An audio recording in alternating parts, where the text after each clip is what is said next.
ابھی میرے ایک دوست میرے ساتھ آ رہے تھے، انہوں نے بتایا، مجھے یاد ہے کہ میں نے کتاب پڑھی تھی بشارت احمدی کے نام سے، ہمارے علماء میں سے ایک عالم گزرے ہیں مولانا عبدالصمد صارم ازہری، جو یہاں بر صغیر میں مشہور نہیں ہیں، یہ مصر میں رہے ہیں اور علامہ انور شاہ صاحب کے شاگردوں میں سے تھے، مصر میں انہوں نے وہیں پڑھایا ہے، وہیں زندگی گزاری، وفات ان کی کہاں ہوئی ہے وہ میرے علم میں نہیں ہے۔ جامعہ ازہر دنیا کے مشہور ترین ادارہ ہے، جیسے آکسفورڈ، اسی طرح سے جامعہ ازہر، تو جامعہ ازہر میں سیرت کا پروگرام چل رہا تھا۔ عبدالصمد صارم ازہری صاحب کہتے ہیں کہ وہاں عرب علماء تھے، تو میں نے سوچا میں عرب علماء کو میں کیا سیرت سنا سکتا ہوں، یہ تو علم تو انہیں کہاں ہے، اس لیے میں ان کو سیرت نہیں سنا سکتا، البتہ میں سیرت کی وہ چیز ان کو سناؤں گا جو انہیں سنی بھی نہیں ہوگی کبھی، میں سیرت کی وہ چیز ان کو سناؤں گا جو انہیں کبھی نہیں سنی ہوگی۔ وہ کیا؟ ہندوستان کے قدیم مذاہب کی کتابوں میں ہمارے نبی کا تذکرہ کہاں کہاں ہے، ظاہر ہے عرب لوگوں نے وہ کہاں سنا ہوگا، چنانچہ عبدالصمد صارم صاحب نے ویدوں میں نکالا کہ ہمارے نبی کا تذکرہ کہاں کہاں ہے۔ اب جب ویدوں کے وہ شلوک نکالے ہوں گے انہوں نے، اور کیسے نکالے، اس زمانے میں تو نیٹ نہیں تھا، تو پڑھا ہوگا، محنت کی ہوگی، اور وہ شلوک نکال کر کے جب انہیں پڑھ کر سنائے، وہ سارے عرب علماء حیران، ہم تو سوچ بھی نہیں سکتے تھے کہ محمد صلی اللہ علیہ وسلم کا تذکرہ قدیم ہندوؤں کی پرانی کتابوں، جن کے بارے میں ان کا کہنا ہے ہزاروں سال پرانی کتابیں ہیں، ان کتابوں میں نبی کا تذکرہ ہے، نام کے ساتھ، ان کے کردار کے ساتھ، وہ پیدا کہاں ہوں گے، یہ ساری چیزیں ان کتابوں میں کہاں سے آ گئی، وہ سن کے حیران ہوتے رہ گئے۔ علامہ علی جوہری طنطاوی بہت بڑے عالم تھے، حضرت مولانا علی میاں ان کا احترام کرتے تھے، حضرت مولانا علی میاں نے ان سے اپنی کتابوں کے فارورڈ لکھوائے۔ علی طنطاوی صاحب نے ان سے کہا، صارم یہ جو تم بول رہے ہو یہ لکھو نہ کہیں، ہم نے تو آج تک سنی نہیں تھی یہ باتیں۔ تو مولانا عبدالصمد صارم رحمانی نے کتاب لکھی تھی البشائر کے نام سے، عربی میں، اور اس کتاب کا ٹرانسلیشن ہوا تھا یہاں سری نگر میں،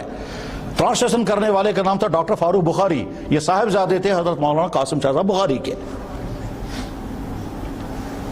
میں نے بھی وہ کتاب پڑھی تھی، پھر بعد میں کوئی صاحب مجھ سے لے کر گئے، پھر وہ کتاب واپس آئی نہیں، اور آپ جانتے ہیں کہ کتاب کسی کو دینا بے وقوفی ہے، اور کتاب لے کر کے پڑھنے کے لیے کتاب لے پھر واپس کرنا کہتے ہیں یہ ڈبل بے وقوفی ہے۔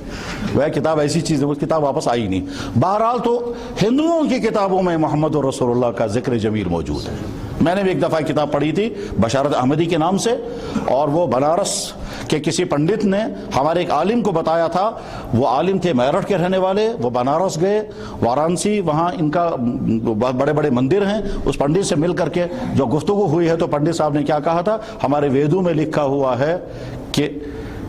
رام سے کسی نے پوچھا خدا تک پہنچنے کے درجے کتنے ہیں، اس نے کہا 14۔ اس سے پوچھا گیا کہ کوئی آدمی چڑھ سکا ہے ان تمام درجوں کو، اس نے کہا کوئی نہیں چڑھ پایا۔ انہوں نے کہا کوئی چڑھے گا، کہا ہاں ایک شخص ہے جو ان تمام ساتوں سٹیجوں کو پار کرے گا، وہ اس کا نام محمد ہوگا۔ یہ ہزاروں سال پہلے وہ کہہ رہا ہے، اس کا سورس کیا ہے، وہ کہاں سے یہ ان کے پاس کوئی وحی آتی تھی، ان کے پاس کوئی کتاب تھی، یہ ہمارا موضوع یہاں کا نہیں ہے، یہ تو سیکولروں کی دنیا کی بحث ہے کہ صاحب ان کے پاس سورس کیا تھا جس کی بنا پر یہ بول رہے ہیں۔ تو کیا اس کا مطلب یہ تو نہیں کہ وہ وہی نبی تھے یا ان کے پاس وحی آتی تھی، یا اور کون سا ذریعہ تھا جس کی بنا پر وہ یہ سب بول رہے ہیں، لیکن بہرحال نے بولا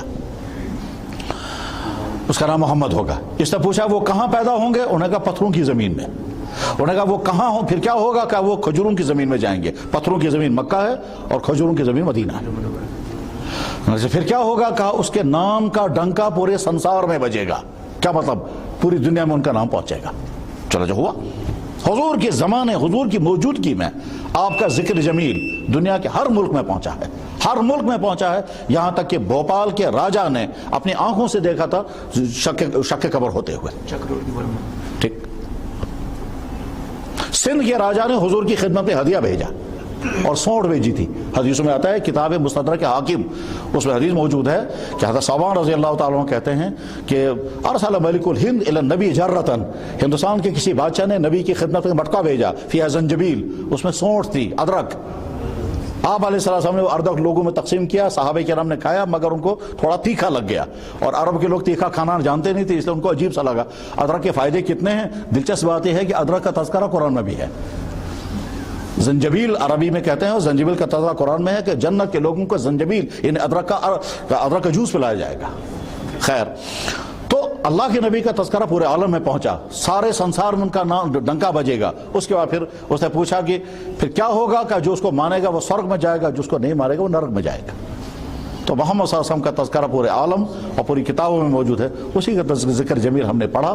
آگے اور مطالعہ جاری رکھیں اور اس کے نتیجے میں پھر مطالعہ جاری رکھیں، لیکن پڑھنے کی نیت ہونی چاہیے کہ ہم اپنے لیے آئیڈیل بنائیں گے محمد صلی اللہ علیہ وسلم کو۔